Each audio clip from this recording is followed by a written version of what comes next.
Without further delay, I'd like to welcome today's guest speaker to the stage. Her name is Erin, and she's actually going to be talking about her story as she transitioned from her work as a mission director, yes, at SpaceX, and working with Elon Musk, very exciting, to a mompreneur, which I've never said before. There's new buzzwords that we're learning every week here at Friday Coffee Meetup, and she is the CEO of Wana that specializes in offering family-to-family babysitting services. So really interesting transition from high-tech to startup. Please, warm welcome for Erin.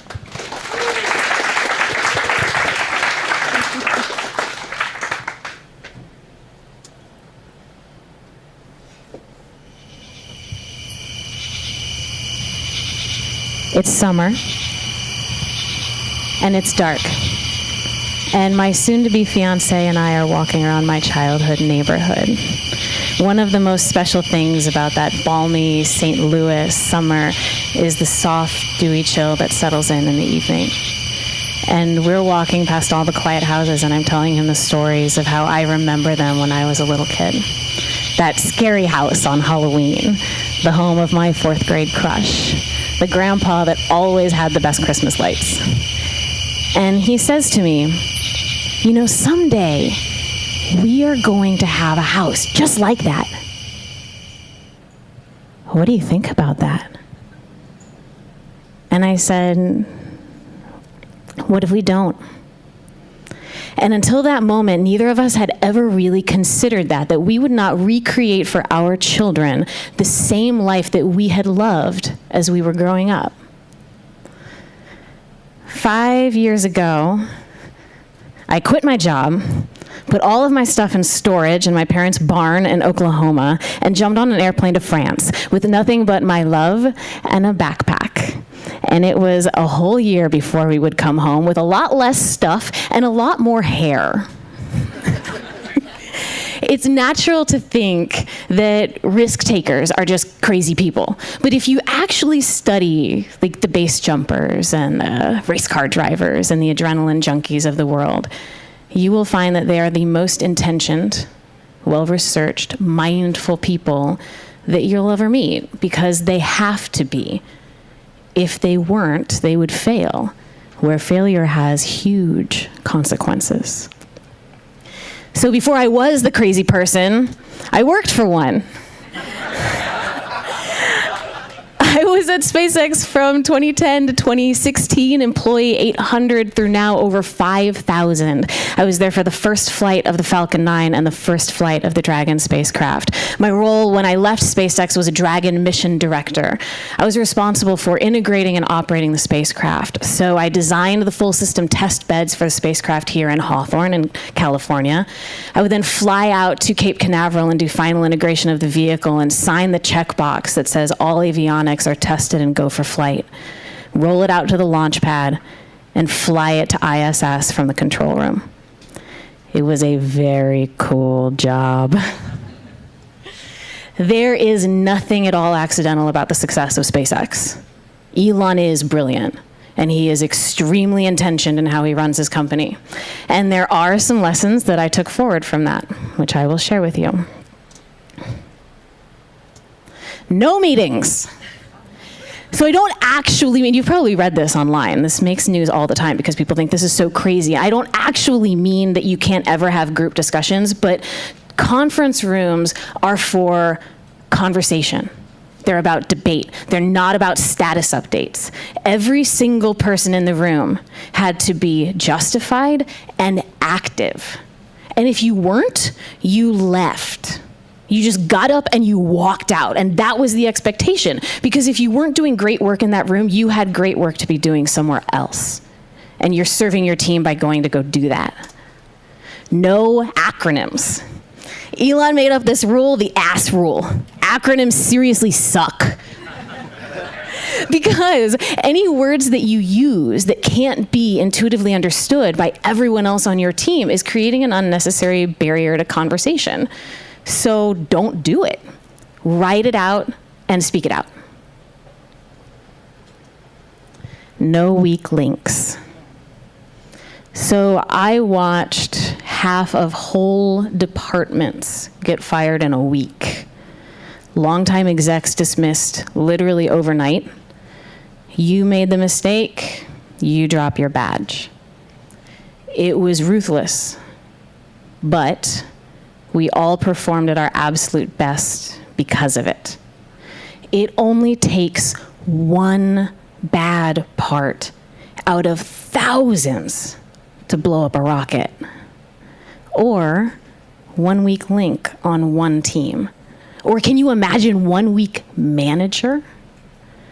So to be at your best, you have to surround yourself with the best. It is not worth bringing down a whole company just to spare someone's hurt feelings, as hard as that is. So be ferocious about your company culture. Say it loud, say it often, and do not apologize. And accept brilliance. So Elon has intense clarity of vision. He knows exactly what he wants, and he makes it possible by saying that it must be done. One of the craziest things that he ever told us to do was to land a rocket falling from space at supersonic speeds on a tiny, floating, moving speck of a target in the middle of the Atlantic Ocean. People were angry. We thought, we're like, no. And now they've done it like 20 times, and my daughter thinks that's just the way that rockets work. Do you know how hard we had to work for that? She has no idea, and she never will. It's just normal for her. It's so cool. Elon really is brilliant. This is a hard line to walk as a founder because you have to listen. You have to take feedback. You have to be willing to change your mind. On the other hand, you also have to accept that you are brilliant. Otherwise, if you don't stand your ground on that one idea that you had that nobody else was going to pursue, then it would not happen. I kind of feel like the line between arrogance and brilliance slides to the brilliant slide, like proportional to your ability to pull it off. And accept only brilliance. Elon's ability to pull it off is, of course, supported by his team. You hire the best of the best, no compromises. So while at SpaceX, I did a little side hustle as a recruiter, and I'd like to show you a little bit about how we look at resumes differently. This is I Am Awesome. Here are some critical components of a resume that we look at that hopefully you guys can benefit from. Your objective statement. Your objective statement isn't just, this is who I am, this is a job that I want. Your objective statement is your opportunity to tell the recruiter or whoever's reading your resume exactly what they want to see, what you want them to see about you. So it's, I am this kind of engineer or whatever, with these 3 specialties, with these 3 additional skills, and this is the job that I am seeking. And what that means is when somebody's reading your resume, they already know, oh, they're great at management. Oh, they're really great at analysis and statistics. As I read the resume, that's what I'm going to see because that's what I'm going to be looking for. So your objective is your opportunity to show how you're going to shine, so use that. Your GPA. That's my GPA coming out of college. It's fine. If I didn't put my GPA on there at all, I would assume that your GPA is a 1.5. I'm not going to assume it's a 4.1 because if it were, you would have put it on your resume. So always put your GPA on your resume if you are of an age where you are still including education on your billing. All right, which is not relevant for everybody. Because otherwise we're going to assume it's not great. If it's not great, then I bet you have a really good story for while you are still brilliant, and that's the story that I'm going to want to hear. For your experience, what we want to see is not what you did, because probably thousands of other people do what you did, took the same classes that you did the same tools that you did in your previous job. What we want to know is what impact you had. So every single bullet should be an action of, I did this using these tools, and this was the effect. And I did it myself. Otherwise, we'll assume that a team did it, and we want to know what you personally did. So when you designed that part, what was the qualitative increase in performance? When you redid that schedule, what was the qualitative savings in money and time that you earned for your company? That's how we see that you value the company's mission and how you're going to improve upon it. And then finally, your selected activities. This is not about like your cool hobbies. This is about you being awesome, not just in what you do, but in everything. We want you to be endlessly fascinating. These are some examples of things that actually people really put on their resumes that got them a second look at SpaceX. One guy was this Guinness record holding for longest juggling while riding a unicycle. We were like, dude, we gotta meet that person. One girl was the runner-up in the Miss Georgia Tech beauty competition. Like, oh, wow, an engineer that also does this other performance stuff? She's got to be cool. Let's check her out. This one guy he was the lead developer for some tech startup that had recently exited. Wasn't directly relevant to what he was applying for, but it made him so super cool. That's what this section is for. We want to know that you're somebody that is awesome in everything you do, not just in the job you're applying for. And the final thing, something that I took away as an engineer, which is bound your problem.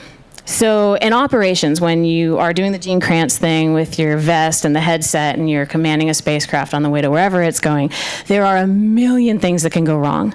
And you would drive yourself totally nuts trying to fend off every single one of them. So instead you ask, what is the worst that could happen? So in the following video, I want you to pay attention to how the Falcon 9 team feels after this launch and how the Dragon team feels after this launch. When you hear a female voice, that is mine, listen for words like global, that means alarm, or words like abort, which means probably what you can guess. Flight computers entered auto idle. T-minus 1 minute. Vehicles in startup. Flight computers in control of the vehicle. Dragon is in startup. T-minus 10, 9, 8, 7, 6, 5, 4, 3, 2, 1, 0. Got liftoff of the Falcon 9. Dragon ascends first stage acceleration. Falcon 9 is clear to tower.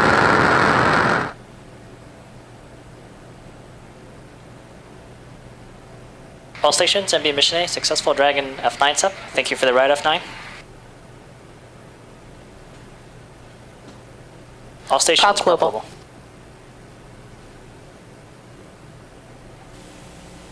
And high fives all around the Launch Control Center, the SpaceX Launch Control Center at Port Canaveral, Florida. Prop global. 1 minute from solar array deploy. All stations, prop software globals. Assist to acknowledging prop global. Flight controllers at Mission Control Center in Noting Hawthorne, that prop California. alarms are inhibited. Watching the flight of Flight Dragon. computers in post-prime state. Software global. AOS Newfoundland. Acknowledging software global.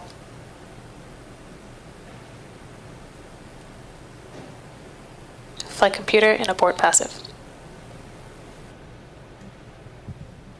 Good times. So they actually covered this mission in the San Francisco Gate this year, so you can read a little bit more about it on the internet. So Dragon is just out there. They literally floating uncontrolled in space right now. It's supposed to be deploying its solar arrays, priming its thrusters, powering on a couple transmitters, and instead it's doing nothing. It's doing nothing that could make the problem worse.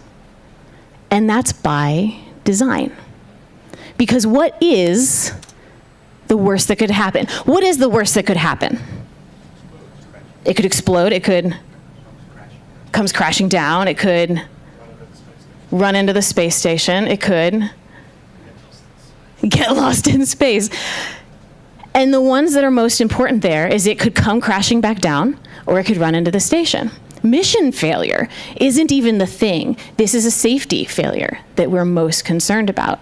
That is the worst that can happen. Well, the subset of things that could cause that to happen is actually very small. That's a manageable set of problems. So you design the vehicle to be able to respond to those things and safe from it And if you did nothing else, you'd be good. That's bounding your problem. And then you can put in anything for mission success in there on top of it, but that's the cherry on top. And so that's exactly what Dragon has done. Dragon has, turns out, had difficulty with the priming sequence for the thrusters. So it's put itself into this abort passive state where it is just sitting there doing nothing, which gives us, the operators, time to go in, assess the problem, and correct it. And it was 6 hair-raising, terrifying hours, but we got through it. 3 days later, we berthed to the International Space Station successfully, early. And the day after that, I resigned. And people ask, do I miss it? Of course I do.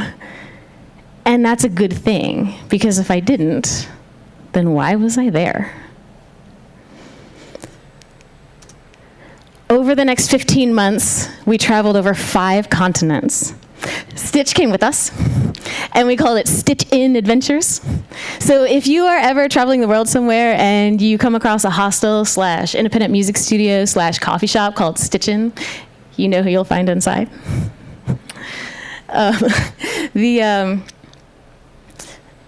People thought that we were totally crazy. But they probably thought we were totally crazy in the same way that people think, like, maybe you're totally crazy for quitting your stable job and starting your own company. And you're not.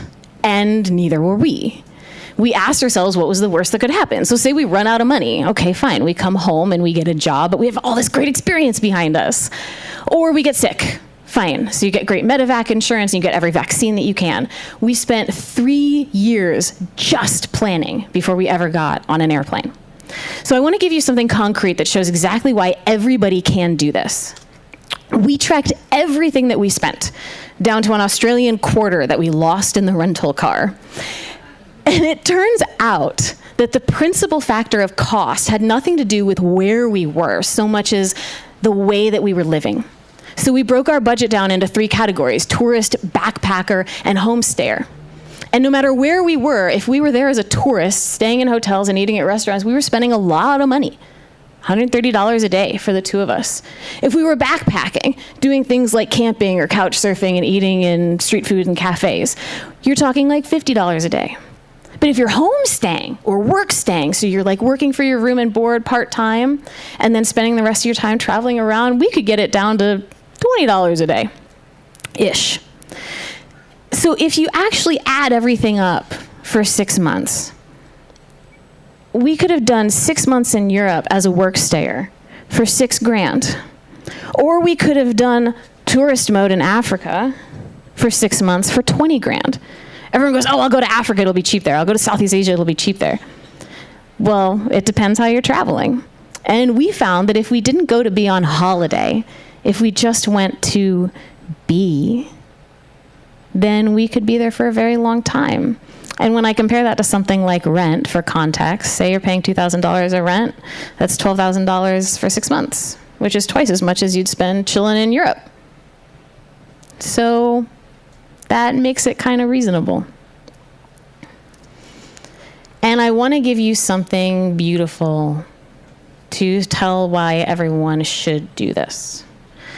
The most important thing that I learned while traveling is that people are generally good. So I was scouring the internet blogs for practicable advice before we left, and I kept reading this, and I was so annoyed because this does not help me follow a map in Jakarta or identify tropical diseases in Queensland or find a SIM card in Tanzania. But do you know who does know the answer to all of those things? The people where you're going. And they are good. And that will be all that matters. So now I have a life's work, which is to promote travel, cross-cultural pollination, and community giving and receiving. And then I had a baby. And she comes with me everywhere, and we don't hear her giggling voice in the back today because she is homesick. But it is my great joy to have her with me everywhere I go in life. That said, there are some times where you need to get some things done, and it's not so effective to have a toddler running around. But there was just nothing I could do about that because I couldn't afford the childcare. There are some things that come with leaving your stable salaried job, and one of them is not being able to afford $20 an hour for the nanny. So I was stuck. So I knew the first piece of the puzzle that had to fall into place. Enter Wana Family Network, which is the startup that I started about this time last year.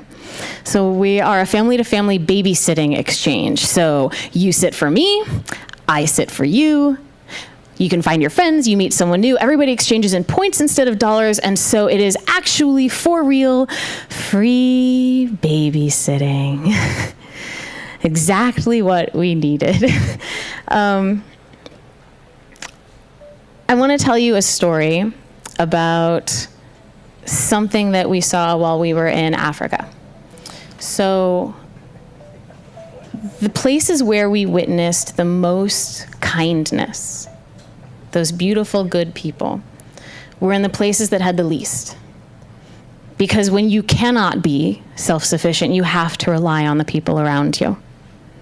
So we are in Lilongwe heading for Ankara Bay. It's a 13-hour bus ride. And there are 3 people to every 2-person seat.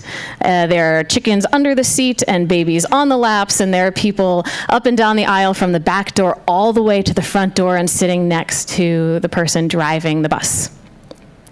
And a woman comes on, squeezes onto the front with an infant. And there's no way this woman's going to have a seat. And this is a long bus ride. And I watch in complete astonishment as she passes her infant hand over hand over hand until a woman about midway back raises her hand and just nods. It means I got this. And this woman, they didn't even know each other, takes this baby and holds it in their lap for the entire trip. And nothing had to be said between anyone because everybody there just understood that this was how they needed to support one another. One of the languages that they were speaking on that bus was Chitumbuka. The word for children in Chitumbuka is Wana. And that's the kind of community that we're seeking to create. So then people say, oh, well, okay, Africa, that explains the elephants, right? No, that does not explain the elephants. I hated those elephants. This is a case where listening to my team served me very, very well. So first thing you have to do when starting a company is come up with a logo and a name, right? So I get on Adobe Illustrator. I'm like, man, I'm going to learn how to do vector art. I'm going to do this really cool logo. I was so proud of myself because I closed off this A where it had been open before. And I worked so hard on this. Something's kind of missing though, you got to admit it. So, man, but I made business cards and everything. I get on 99designs.com. I highly recommend 99designs.com. In a week, we've got 99 designs, and here are the top 5. And I go, oh, this is great. We've totally got something. I'm a cool mom. So I want a logo that's hip. I want, a 4-letter word and a cool font and a little app logo, like Uber, because that's what hip apps do now. And I'm like, no, you're a kids company. You need pretty pastel colors and a mascot. I said, but I'm a cool mom. And I put it to Facebook. Elephants. And I'm so glad I listened. Of everything in the entire company, this is what I get complimented on the most. I was so excited I made more business cards. We send it back to the designer. They modernize it for us just a little bit. And then I send it to the development team. And this is what they come up with, and this is what we've got today. But, so this is the moral of that story. We changed our branding 4 times in 8 months. And we are still here. If we hadn't gotten out the door with that cruddy scribble that I made, we wouldn't be anywhere. The only thing that you can really do wrong is to do nothing. Just start. There's very few decisions you can make that you can't backtrack your way out of in some way, somewhere down the road. So, it's been a year. Where are we now? Lots of places. Ooh, these are all of our families now. We cover 23 states. I have a Wana sit for tomorrow. We do one like every week. And my 2-year-old has a best friend. I didn't even know 2-year-olds could have a best friend.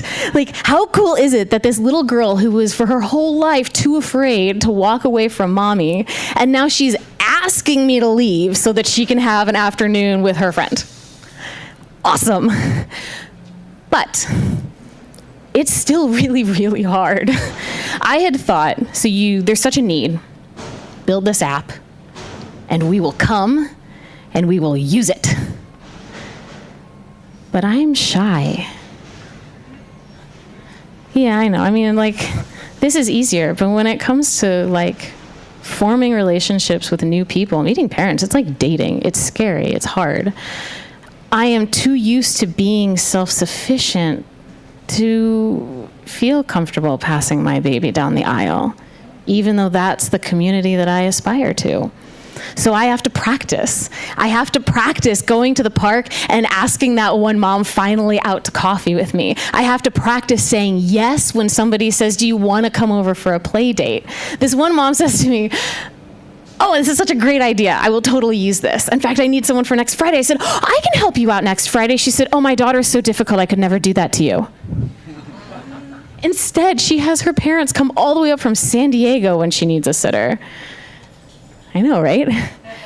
So that's my next step, is to put all of this into an interactive tutorial to help parents not just form their babysitting relationships, but to really form a give and take community step by step, a place where we are willing to ask and willing to say yes.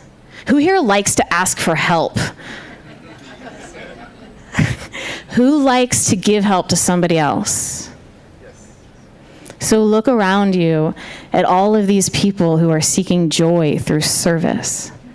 And by not asking, or by not saying yes when they offer, you are denying them that joy. So ask, because you're worth it, and because they're worth it. So development took like 8 months longer than we thought it would. And we still have a long way to go. And in that time, our closest competitor went from a half-functional app to over 10,000 users. Cool. I felt like I got punched in the gut. I just sat and stared at that number and thought, what do we do now?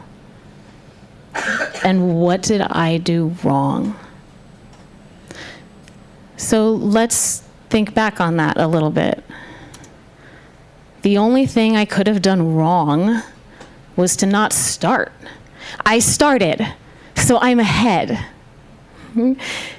People are going to start with you. They're going to be faster than you. They're going to be better than you. But in the end, if you were the only one that stuck it out, you're the only one left. And do you know what happened last month? For unfortunate problems of their own, that same competitor pivoted almost entirely out of our space. And then at the same time, this other competitor came in exactly into our space. So whether you think you're in the clear or you think you're surrounded, you are wrong. You are trapped or propelled only by your own persistence. And what is the worst that can happen? So instead of first to market leader, we come in as a plucky copycat competitor. Let them fear us. Or maybe they utterly dominate us and provide a nice exit opportunity after a battle well fought. Or we get just enough users that I finally get a paycheck and I can cover rent and preschool. Or nobody joins except me and my friends, and we get, wait for it, free babysitting, which is what we started for in the first place. And I get one great tool to help me be the best parent that I can be. And part of that is keeping in perspective why it is that I'm doing what I'm doing. So success for me is not owning a house with a yard. It's not driving a car without a check engine light on. It's not running a multi-billion-dollar international empire, though I aspire to those things. Success for me is being able to be anywhere I want to be, anytime, with anyone. And I want my daughter to live in the world. So I signed the development team while we were in Britain. I formed the entity from Seoul, kept up with Slack in Indonesia, and edited episode 3 of the Millennial Fam podcast in Paris. And Faye can say thank you in 4 languages. Bound your problem. Redefine success. And ask, because you are worth it.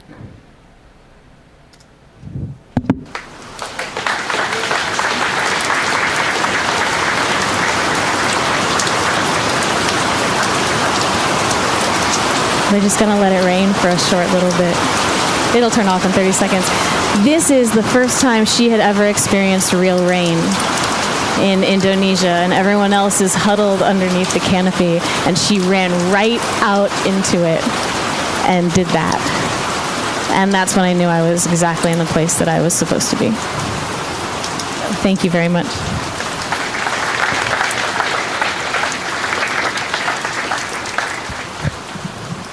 Very interesting story. A little bit of everything with that, from technology hurdles with SpaceX to the transition into your own technology and startup hurdles with Wana. And also just discovering your passion for travel and trying to find ways of pursuing that in a very sort of UX sort of way, actually, is pretty interesting. So yeah, thank you so much for sharing that story. I think it touched a lot of us today. We're going to open up to Q&A now, so if you have a question, raise your hand. John will walk around with the mic. Let's save comments and storytelling for offline, as I'm sure Erin will be hanging out with us for a little bit. Thank you. Start over here. Fascinating story. Thank you very much for sharing. What is not apparent to me is what is the actual business model behind Wana? What a great question. So as long as you give and receive in kind on Wana, it is totally, always, and forever free. Where we monetize is for families that lack the desire or the time or whatever to put in as much time as other families are putting in for them, and then we charge a fee for those families to continue using the service. Overall, though, it still charges them less by about a third than traditional childcare as it is right now. So it looked, from that map that we saw, it looked like actually there was a lot of locations where people are using the service. How did you build that community? How did parents find out about it? Sort of what were your strategies around that? Yeah, so there's 2 elements. There's the branding element, and then there's the building users element. So for branding, we do that through earned media. I recommend Harrow, Help a Reporter Out. That's a great way to get yourself in print through any story that you have, whether for your business or we're in Climb magazine because of the travel story, so it doesn't have to be directly related to the business that you're doing. We also do it through events. At Glendale Tech Week, we sponsored the Kids Startup Showcase, which featured 7 kids ages, and actually Jean was one of our esteemed judges for that. 7 kids ages 6 through 12 pitching their own startups, which is incredible, right? So, and it goes back to like why we're doing it. The idea for Wana is it's okay to have everything. It's okay to be everything. It's okay to be a kid and an entrepreneur. That goes for kids who are 12 and kids who are 92. So sponsoring events that relate to the mission, and then social media. And then for the user side, most of the users end up actually coming in through more paid advertising. So we use Google, Bing, Facebook, and most important for us is the influencer networks, like blogging networks will offer advertising opportunities through their spaces. That's where we get our highest quality acquisitions. Good question. Over here. Hi, thanks for your story. You said that getting to know other parents is kind of like dating. Maybe you could give them like a list of pickup lines or something. I love it. I also have a question. I love the story you shared from your SpaceX days where you can be ruthless. One critical failure meant the person was out. As I understand it, though, SpaceX was really well funded and really well promoted, so that kind of turnover is less detrimental. As you transition now to a less well-funded situation, how do you attract top talent, and can you remain as ruthless? Oh, that's so hard. Great question. I'm going to be dangerously... Yes. I'm going to be dangerously honest about how I answer that question.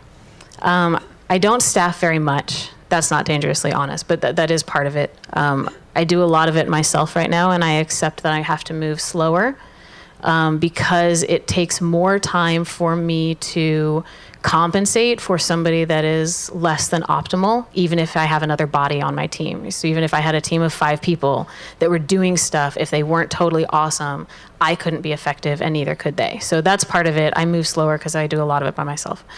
Not optimal. The other thing that I do is I hire everything on contract so that I minimize my cost when I have to turn over people, and I do turn over people. And that hurts. And it's also the necessary thing to have done. I've turned over my whole development team once.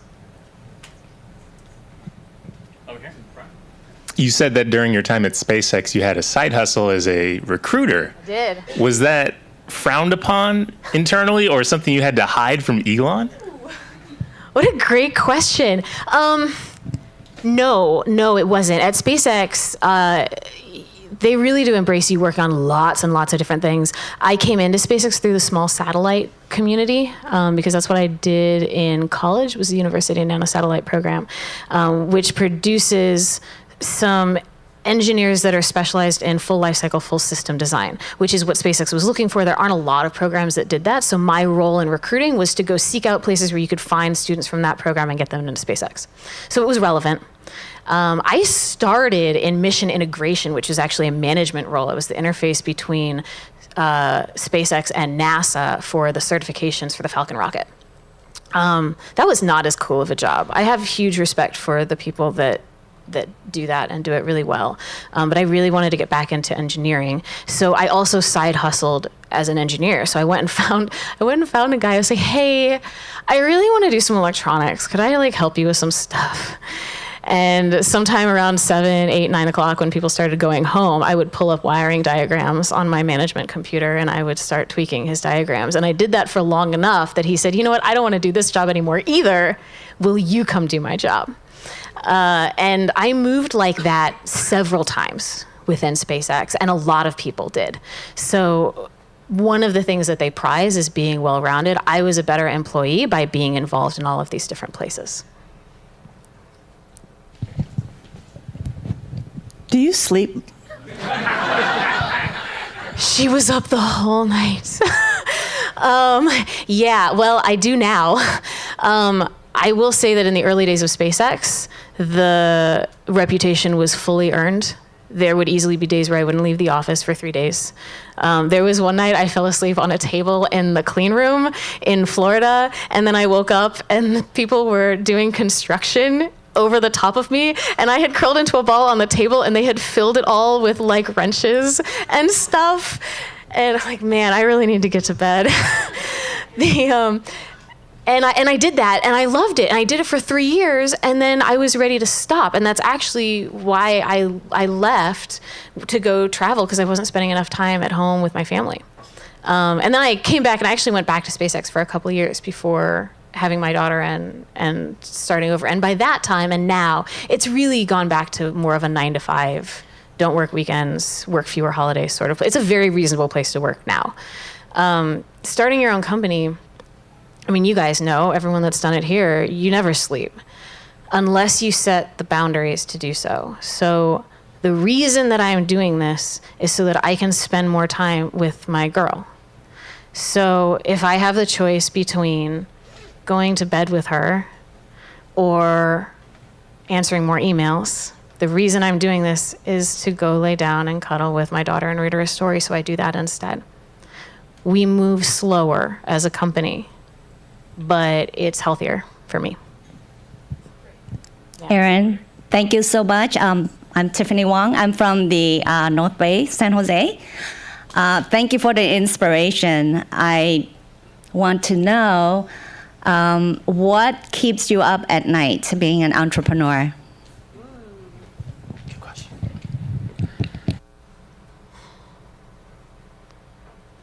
It goes back to the question you just asked as well. And I think this is probably true for a lot of us. You're used to working hard. You're used to being awesome. You don't live to be mediocre in anything. When you have to balance a lot of things, your work, your family, you sometimes start to feel mediocre in something. And that's the part that scares me the most, is knowing that if I spent more time or I gave up more of other things, I would have a better chance at being successful. Or that I'm missing some awesome thing that's happening at home and I'm not there for it. That's what keeps me up at night, is making sure that I am always cognizant of that balance and being ferocious about maintaining it, whatever the cost.